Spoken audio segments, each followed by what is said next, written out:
Okay, we're finally done with Youth with Dio. That's yeah, it's good. We're on to new scenery now. Yes, we open up the chapter 17, the Birth of Dio, and we see Speedwagon and his Speedwagon. That's pretty cool. Manga only detail, by the way. I it's so sad that they had to cut that out, because like, look at that thing. That looks pretty cool. It's a pretty cool automobile. And yeah, we see the two thugs who are with him in the alley are also there. And we also have this other guy who looks kind of cool looking. He's got like all these feathers and his hat. He looks cool. Yeah. We got a cover page, which would look kind of cool. It would if it weren't for the binding. Yeah, that's. Oh, why? Who looked at that and thought that was okay? But yeah, Jonathan, he's looking pretty cool. He's got a cool hat on, checkered hat.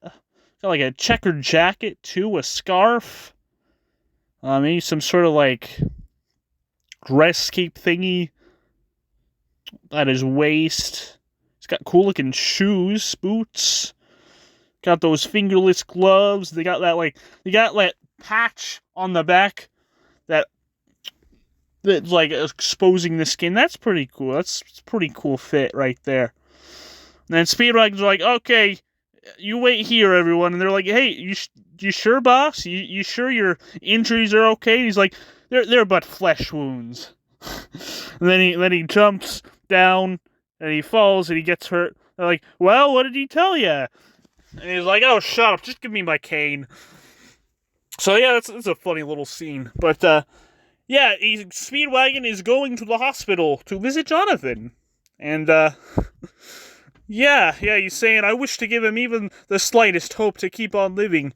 Even though he's unconscious, maybe I can convey that by holding his hand. And that's really sweet of him. It's really sweet of him. And well, I guess it's really something else of him too. But anyways, he goes down there. He finds his room, Jonathan's room, and the nurse is staring him down.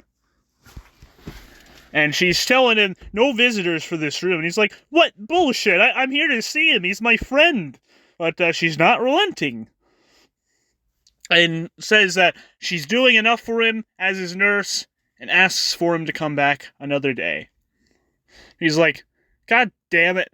Sure, yeah, I'll leave his care to you, his physical care, but what he needs now is spirit. He has lost everyone else in his life. Everyone but me. I should be the one to be there for him. But yeah, he ends up just going back later that night. There's some inner monologue of him, which is kind of cool. The anime cuts this out, but it kind of fleshes out his character a bit more. And for a part 1 character that mainly just explains away everything, that's pretty appreciated, honestly. So he comes back, he notices there's a light shining in Jonathan's room, and he sees that same nurse who is tending to Jonathan, cooling down his burns. And as far as Speedwagon can tell, he can see that her hands are sore, so that she must have been doing that like night and day, hours and hours and hours without break. So he's thinking to himself, damn, she's dedicated. And then Jonathan wakes up, and right as Speedwagon is about to barge in to celebrate, she mentions that it's been a long time, Jonathan Joestar. And it's then revealed that this is Arena Pendleton from way at the beginning. And before we get too far, I'm going to comment on her dress. For those of you who are with us back in like chapter 3 specifically, like, I thought this was bullshit because like Dio and Jonathan were getting dripped out fit after dripped outfit, like, left and right. And Arena was also in that chapter, but she got, like, hardly any drip. It was terrible, but we see she's got a pretty interesting looking dress on. Vertical stripes. Yeah, got some frills at the shoulders. Looks pretty cool. Like her little choker thing. Like, I feels goofy to call that a choker. It's probably just some sort of necklace, but it looks like a choker. Look at that and tell me that does not look like a choker to you. But yeah. So they're talking, and Jonathan's realizing that it's Arena, and we got this close-up shot of Arena's eyes, and ooh, the detail on this looks pretty cool. You can see her tears welling up. You can see the structure of her face. It's pretty cool. And Speedwagon's like, oh, well, I guess they know each other, so. And then he mentions in a blurb. I found this out later, by the way, but I guess she left to India with her father 7 years ago, and she only just returned recently. It turns out, of all the hospitals I could have taken Jonathan, it was this hospital that was owned by her father. So, Speedwagon's saying to himself, I guess I wasn't enough for the job after all. Speedwagon withdraws coolly. I always liked that line. Like how he mentions himself in the first person, like that. So it's like, damn, he thinks well of himself. I like that. I like that a lot. And, Arena falls for some reason. Maybe she, like, faint. Yeah, she says she must have let her guard down and fainted.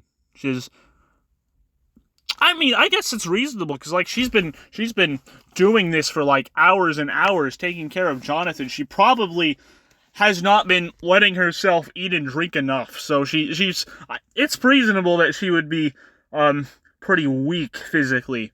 But Jonathan reaches his broken arm out and catches her.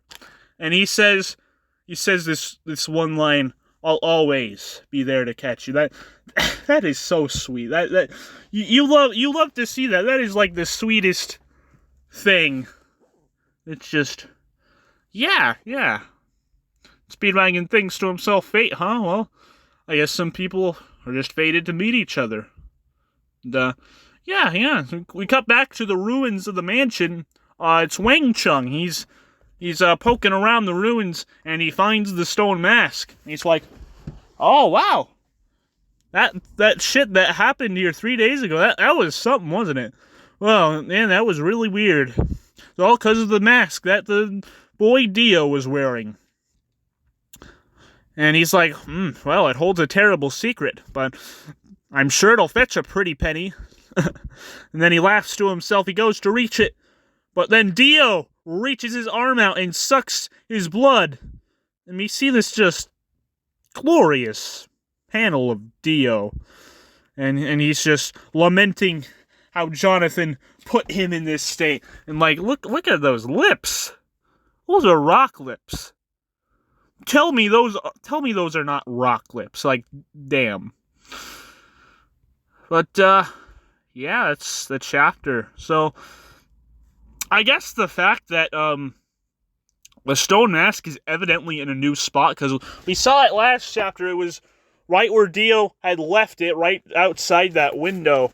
But here it seems to be in a different place, so I guess Dio wanted to use it as bait, because it's right under there, but, like, I don't know. I feel like he wouldn't really have the energy to orchestrate that.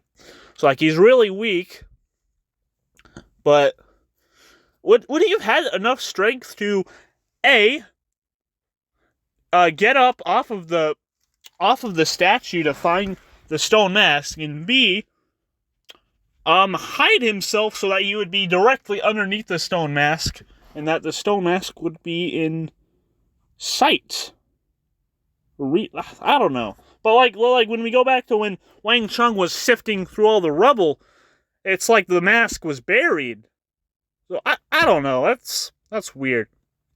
But yeah, that's the chapter, and that is the volume. we are done with Volume 2 of JoJo, and Youth with Dio really brings this volume down, honestly. Like, Volume 1 was pretty good. We got the introduction. We got to know who our people are, why we like them, why we hate them, and, well, Volume 2 is kind of the first expansion on that. So it does enough of a job. Like I mentioned in the Chapter 9 video, I thought Chapter 9 itself was a pretty good starting off point for the series for anyone who might have missed Volume 1. But, yeah, let's take a look at this volume cover. So, a lot of you will recognize this as being one of Jonathan's victory poses from All-Star Battle in Eyes of Heaven.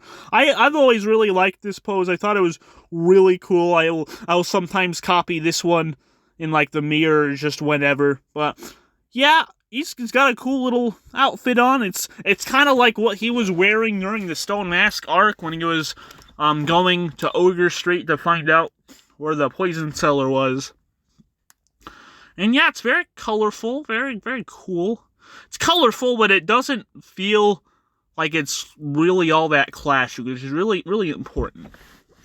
But, yeah, there is something in the background. I can't quite make out what it's supposed to be. It looks like it could be some sort of, like, ornamental looking structure, but I'm really not that sure, honestly. Yeah, overall this volume was kind of doo-doo, but that's mainly because of Youth with Dio's problems. And like, yeah, like most of this volume was Youth with Dio, so yeah. But yeah, that's the volume. So where are we at with this series? How are we feeling with part 1 so far? We've gotten somewhere, that's for certain. I feel like Volume 2 didn't really elaborate nearly as much as Volume 1, but that's understandable, because, like, Volume 1 was the first. It was the one to introduce the story. So I feel like it makes perfect sense, if you ask me. But yeah, it's, comparatively, though, Volume 2 did not blow me away nearly as much as Volume 1. Which is honestly kind of sad. But, yeah. Yeah.